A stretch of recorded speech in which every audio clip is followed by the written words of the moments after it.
오늘 본문의 말씀을 중심으로 해피엔딩이라는 제목으로 말씀의 은혜를 함께 나누겠습니다.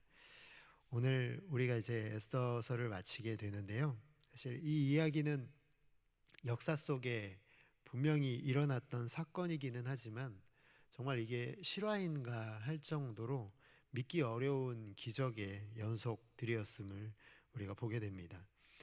얼마 전 그 미국 메이저리그 야구 경기에서요, 정말 믿기 힘든 사건으로 화제가 되었는데요. 그 오타니라는 선수가 6회까지 투수로 던져서 10개의 삼진을 잡는 동안 한 점도 주지 않았고요. 또 타석에 나와서는 홈런을 3개를 쳐서 혼자서 던지고 혼자서 타석에서 쳐서 이기는 믿기 힘든 그런 사건이 있었습니다.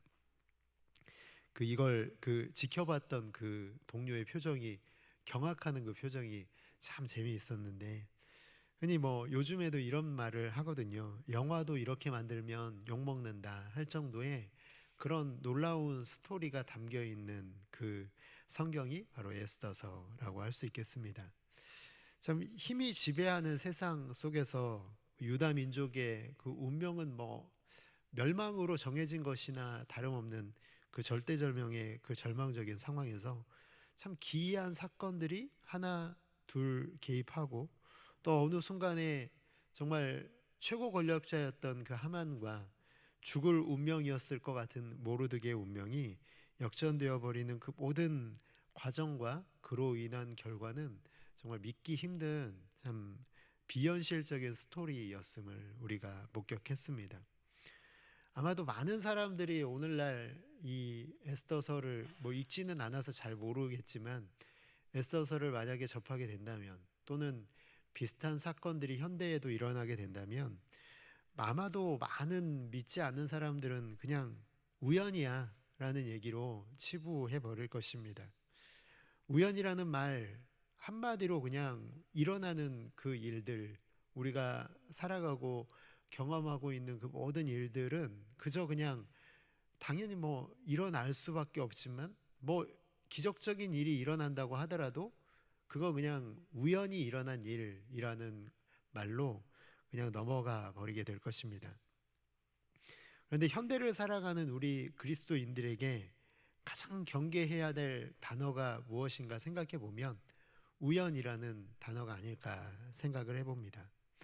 뭐 그때는 그럴 수 있지만, 뭐 성경을 믿지만 성경에 일어난 사건이 분명히 역사 속에 일어난 실제라는 걸 내가 믿지만, 내 삶 속에서는 그런 일을 경험해 본 적도 없고, 경험했다고 하더라도 그건 그냥 우연에 불과할 뿐이고, 앞으로도 내 인생에는 그런 일이 일어나지 않을 것이고, 일어난다 하더라도 우연일 거야 라는 생각을 내가 가지고 있다면, 사실 우연이라고 치부하면서 불신하는 사람들과 뭐 하나님을 비슷하게 생각하는 것이 아닐까 생각을 해보게 됩니다.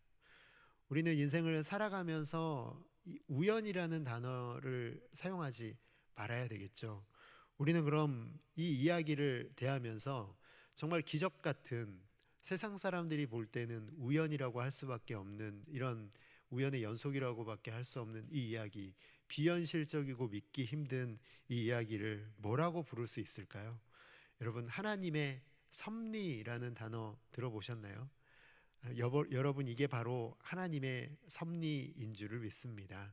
섭리는 하나님이 뜻하시는 그 목적을 하나님이 선하게 이루어 가시는, 그 목적을 끝끝내 이루시는 것을 섭리라고 합니다. 그 에스더서는 악한 세상의 한복판에서 두려움에 떨고 있는 이 자기 백성을 죽음과 멸망에서 구원하시는 왕의 기적 같은 섭리의 이야기를 담고 있습니다. 출애굽기 29장 46절에 보면 이렇게 되어 있습니다. 그들은 내가 그들의 하나님 여호와로서 그들 중에 거하려고 그들을 애굽 땅에서 인도하여 낸 줄을 알리라. 나는 그들의 하나님 여호와니라. 아멘. 여러분, 에스더서가 이거 아닙니까? 나는 너희의 하나님이다. 유다인들이 불임절을 맞이할 때마다 이 언약을 끝끝내 지켜내신 그 하나님을 기억하지 않았겠습니까? 우리를 건져내신 분은 하나님이시다. 우리를 그 절망과 또 그 죽음의 위기에서 우리를 살려내신 분은 하나님이시다. 그것을 그들이 기억하게 되었을 것입니다. 이렇게 해피엔딩으로 끝나는 이 9장까지의 스토리에 이어서요, 10장은 단 3절의 말씀이지만 그 이후에, 그러니까 불임절 사건 그 이후의 이야기를 담고 있는데, 1절의 말씀 함께 같이 읽어볼까요? 시작. 아하수에로 왕이 바다 섬들로 하여금 조공을 바치게 하였더라. 아멘. 아하수에로 왕은 여러분 역사 속에서 보면 사실은 실패한 왕이거든요. 성경 속에 그 아하수에로라는 이름으로 기록되어 있지만 역사 속에서는 크세스라는 왕으로 더 잘 알려져 있습니다. 영화 300을 여러분 혹시 보지는 않으셨더라도 들어보셨을 겁니다. 그러니까 영화 300의 그 테르모필레 전투, 그리고 살라미스 해전, 그리스와의 그 원정 전쟁을 치르게 되는데요. 이 바사 제국이 크게 실패를 합니다. 지상과 해상에서 벌어진 그 전쟁으로 인해서 병력이 무려 30만 명을 잃게 되고요. 또 천여 척에 달하는 배를 잃는 대패를 당합니다. 그러니까 바사 제국이 정말 거대한 제국이고 힘 있는 제국이기는 하지만 이 정도의 손해를 메꾸기는 정말 어려운 그런 큰 위기를 맞이하게 된 것이죠.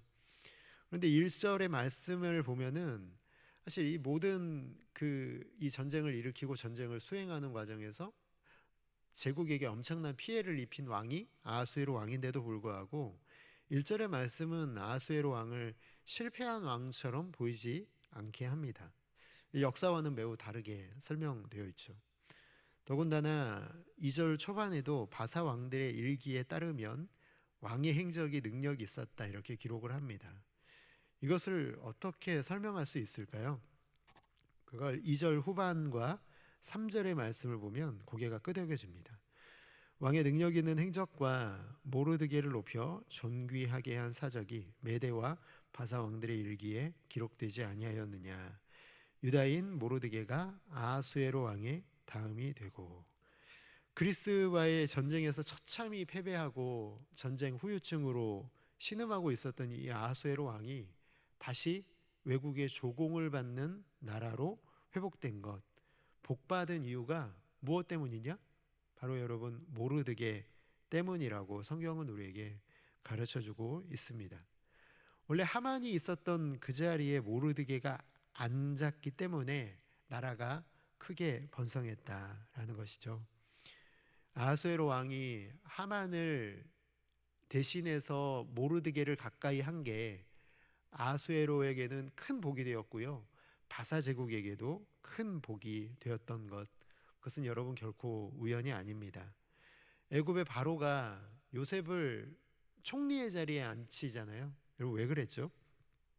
그때 가뭄으로 인한 대기근으로 인한 큰 위기, 국가 멸망의 그 위기 속에서요, 애굽의 국력이 너무나 약해져 있는 그때 이 요셉이 총리가 된 후에 그 모든 위기를 극복하게 되잖아요.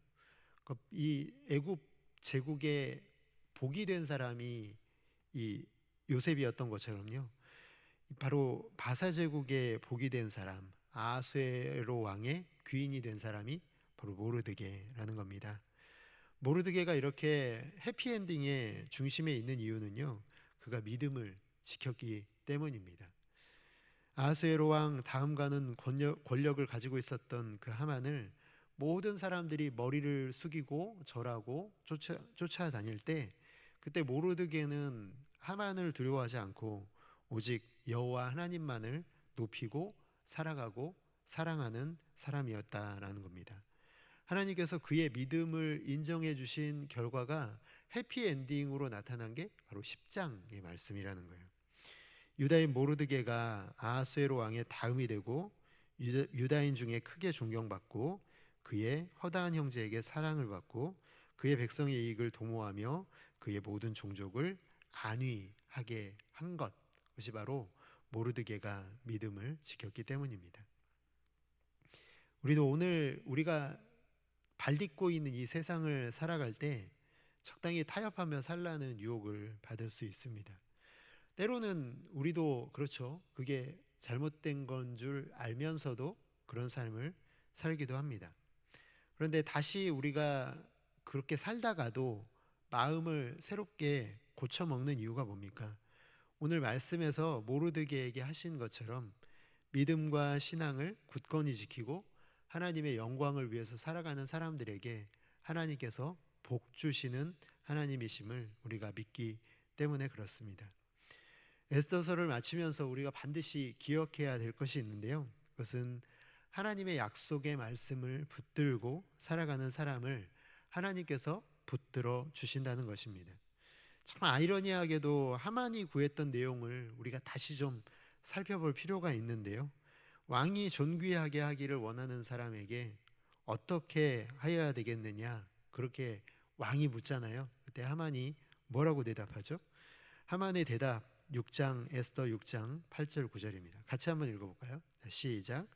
왕께서 입으시는 왕복과 왕께서 타시는 말과 머리에 쓰시는 왕관을 가져다가 그 왕복과 말을 왕의 신하 중 가장 존귀한 자의 손에 맡겨서 왕이 존귀하게 하시기를 원하시는 사람에게 옷을 입히고 말을 태워서 성중 거리로 다니며 그 앞에서 반포하여 이르기를 왕이 존귀하게 하기를 원하시는 사람에게는 이같이 할 것이라 하게 하소서 아니라 아멘.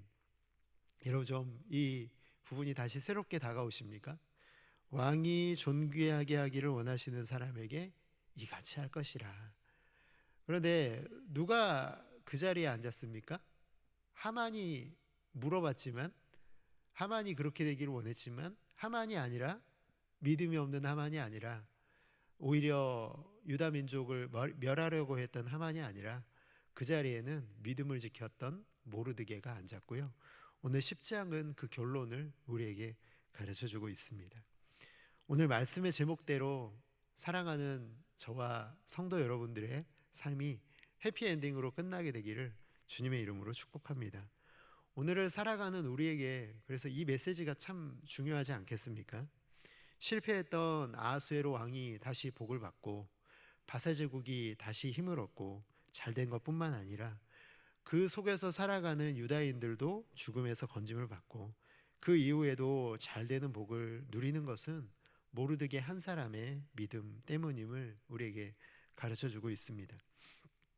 열방의 복이 되게 하시겠다는 아브라함에게 하신 약속이요, 바로 지금 이 모르드게를 거쳐서 오늘 우리에게도 동일하게 그 약속을 하나님께서 우리에게 해주고 계시는 것이죠.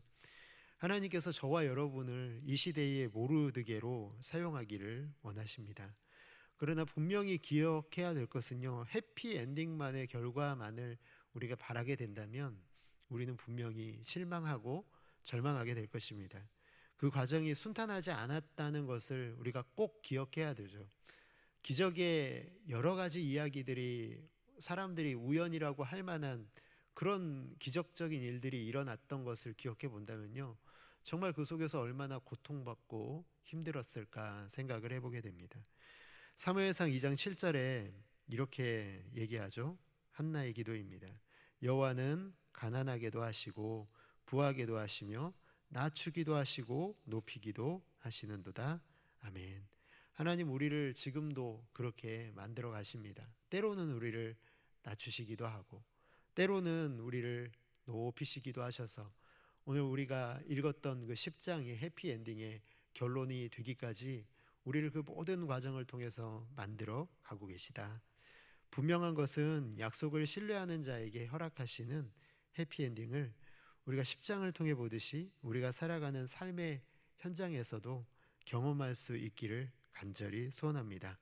이 말씀의 결론을 꼭 기억하셔서 세상에 대해서는 담대하게 하나님의 말씀을 삶으로 선포하시고 하나님의 섭리를 믿기 때문에 매 순간의 결정을 하나님의 뜻에, 하나님의 섭리에 맡기며 살아가는 아름답고 귀한 성도 여러분들 모두가 다 되시기를 주님의 이름으로 축복합니다.